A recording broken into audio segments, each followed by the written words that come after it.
দৰ্শক উপাসনা অসম যাত্ৰাৰ অন্যটি খণ্ডলৈ মই গুণজিৎ কলিতে আপোনালোকক স্বাগতম জনাইছোঁ। আজি আমি উপস্থিত আছোঁ বাক্সা জিলাৰ উত্তৰ বৰশিৰালত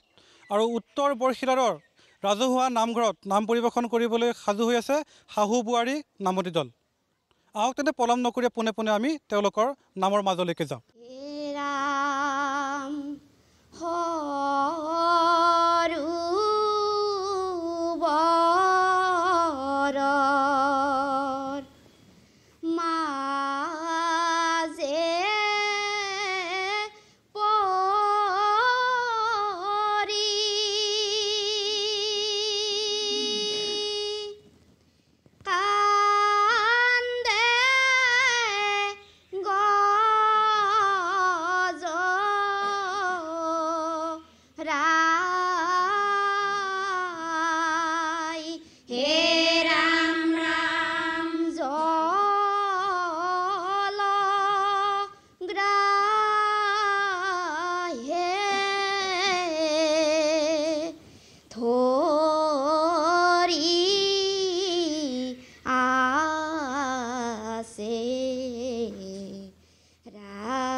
প্ৰত্যুৎপন্নমতি স্মৰণ কৰিলা পাছে জগতৰ পতি এ ৰাম বলে আমি ক্ষুদ্ৰ জীৱ তোমাৰ প্ৰপন্ন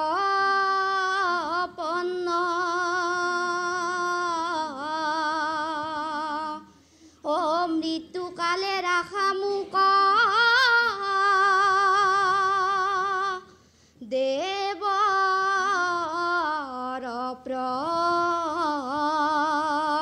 প্ৰদান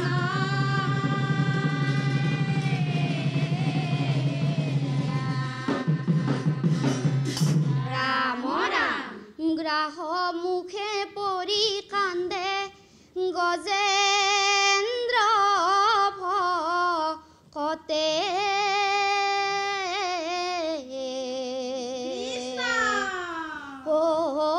ৰাখা ৰাখা প্ৰভু ৰাখা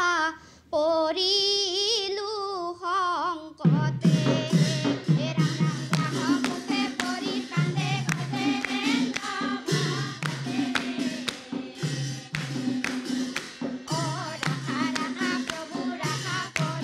ৰাখা ৰাখা প্ৰভু ৰাখা পৰিলো সংকতে ভকতৰ স্তুতি স্তুষ্ট ভৈলা নাৰায়ণ গুৰুৰৰ সন্ধে আহি দিলা দৰ্শন ৰাম ৰাম মুখে পৰি কান্দে গজেন্দ্ৰ ভকতে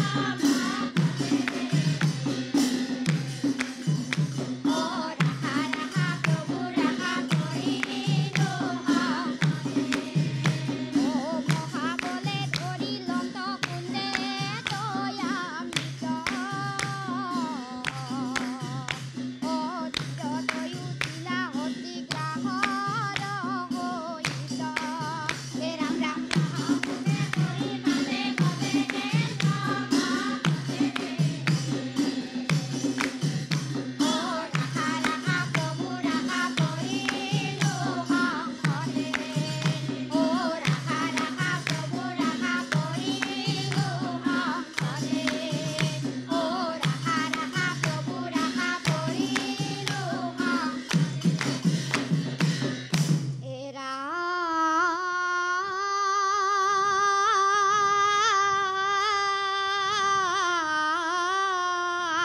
ৰাম ৰাম ৰাম হৃদয়ত চিন্তে গ্ৰাহে ঈশ্বৰৰ ৰূপ হস্তি সংগে মোক পাৰ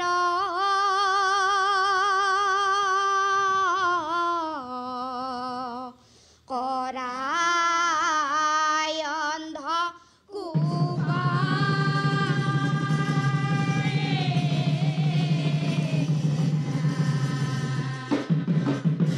ৰাম ৰাম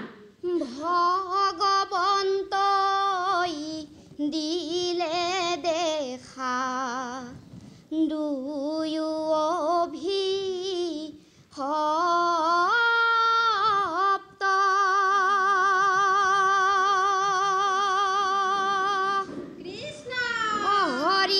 হৰিৰ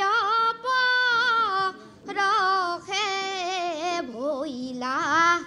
দুয়ো সাপ ভগৱন্তই দিলে দেখা দুয়ো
হে ৰাম ৰাম হেই হেতু ভাগৱত লিখি আছো মই। হে ৰাম ৰাম সাঁচি পাতত শংকৰদেৱে লিখে ভাগৱত।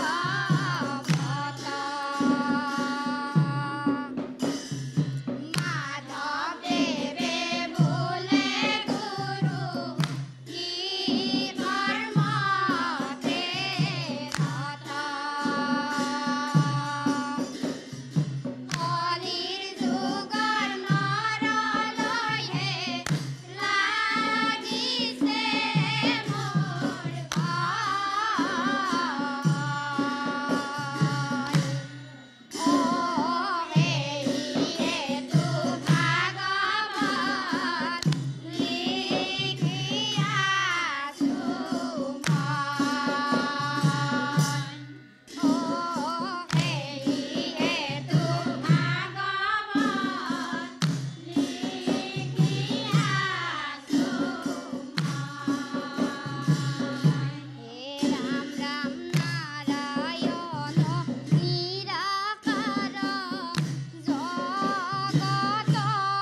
পালক। তুমি নিষ্ট নিৰঞ্জন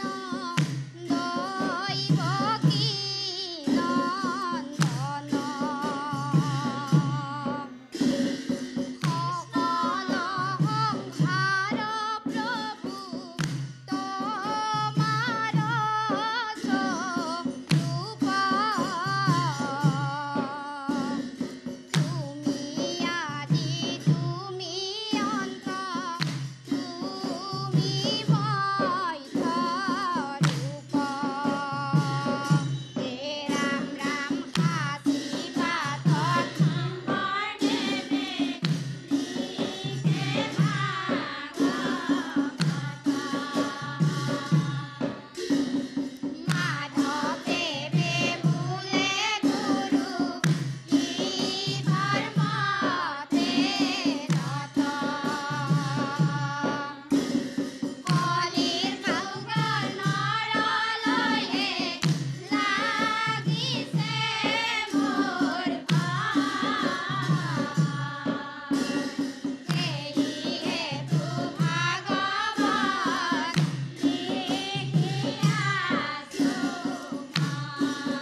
প্ৰিয় দৰ্শক বিৰতিৰ পাছত পুনৰ স্বাগতম জনাইছোঁ আজিৰ উপাসনা অসম যাত্ৰাত নাম পৰিৱেশন কৰিছে বাক্সা জিলাৰ উত্তৰ বৰশিৰালৰ শাহু বোৱাৰী নামতি দলে নামতিসকল আছে মোৰ লগত আৰু তেওঁলোকৰ পৰা অনুভৱ জানিবলৈ চেষ্টা কৰিম দলটো বেছি দিন হোৱা নাই খুলিবৰ কাৰণে আমি দুৰ্গা পূজাত আৰম্ভ কৰিছিলোঁ দিহানাম পৰিৱেশন কৰাৰ কাৰণে তাৰপিছত সেনেকৈ মাজে মাজে ৰিহাৰ্চেলটো সেনেকৈ নহয়ে আমাৰ তথাপিতো ক'ৰবাত যাব লগা হ'লে পটকেনে মানে ৰিহাৰ্চেল কৰা যায় সেনেকৈ গাইছোঁ আৰু আপোনালোকক লগ পাই কিনে আজি বহুত সুখী হৈছোঁ ভাল লাগিছে এনেকৈ নাম গাব পাই নিশ্চয় কিবা ইয়াত ভুল ভ্ৰান্তি হ'ব পাৰে যাতে আপোনালোকে ক্ষমা কৰি দিয়ে এই অনুষ্ঠানত আমি নাম গাবা বহুত দিনৰ পৰা ইচ্ছা কৰি আছিলোঁ আমাৰ ইচ্ছা পূৰণ হ'ল আমাৰ ইয়াত শংকৰী উৎসৱ হয় তাৰপিছতে আমাৰ বিহু হয় আমাৰ ডাঙৰকৈ ৰঙালী বিহু পাতে আৰু নানান ধৰণৰ কিবাকিবি হয় আৰু খেল আৰু মাঘী পূৰ্ণিমা ডাঙৰকৈ হয় ভালে লাগিছে আমাৰ শাহু বোৱাৰী এনেকৈ যে আমি যে আজি টিভিত উঠিব পাৰিম এইটো আমি ভাবিছোঁ যে আমি উঠিব পাৰিলে কিবাকৈ আমি কিন্তু ৰিহাৰ্চেল কৰা নাছিলোঁ আমি নাম দুৰ্গা পূজাৰ পৰা আৰম্ভ কৰিছোঁ এতিয়া কিবা ভুল ভ্ৰান্তি হ'ব পাৰে তাৰ বাবে আমি ক্ষমা বিচাৰিছোঁ এনেকৈ আহি পাই পেলাই ভাল লাগছে আৰু বহুত তাৰপিছত দিহানামো আমি কেইখনমান গালোঁ গাঁৱতো আমাৰ কিবা কানি উৎসৱ হৈয়ে থাকে তাতো গাওঁ পুনৰ সময় হৈছে চমু বাণিজ্যিক বিৰতিৰ পাছত উভতি আহিম আজিৰ উপাসনা অসম যাত্ৰাৰ পৰৱৰ্তী অংশলৈকে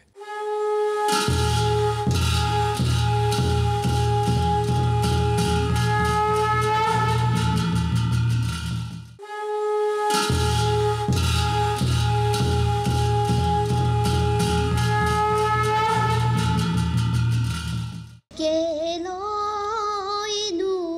আহিলা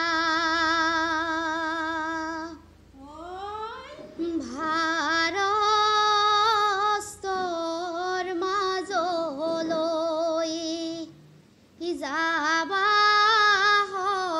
সকলোৱে এৰি থৈ কৃষ্ণ পাপ পুণ্যৰ টোপোলা লগত লৈ ওলাবা পাপ পুণ্যৰ টোপোলা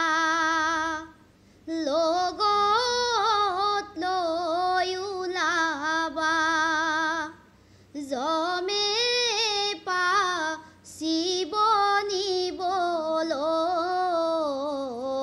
নিবলৈ জমে পা শিৱ নিবলৈ কেলৈনো আহিলা ভাৰতৰ মাজলৈ যাবা সকলোৱে এৰি থৈ পাপ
প্ৰিয় দৰ্শক বিৰতিৰ পাছত পুনৰ স্বাগতম জনাইছোঁ আহি আজিৰ উপাসনা অসম যাত্ৰাৰ আমি শেষ অংশত উপনীত হৈছোঁ বিদ্যালয়ৰ পূৰ্বে শুনো আহক শাহু বোৱাৰী নামনি দলৰ ঘোষা অপৰাধ বিনাশন তজু নামে নাৰায়ণ জানি নামে পখিলো হৰণ আনগতি নাইকে মৰণ অপৰাধ ক্ষমা কৰি তুমি দয়াশীলা হৰি মোক ৰক্ষা কৰি চৰণে ওৰা মোক ৰক্ষা কৰি চৰণে নাজানো আবাহন নাজানো বিসৰ্জন পূজা মন্ত্ৰ নাজানো কিঞ্চিত এতেকে পৰমেশ্বৰ দাস বৈলো চৰণত মোৰ গতি হাদিবে উচিত ওৰা মোৰ গতি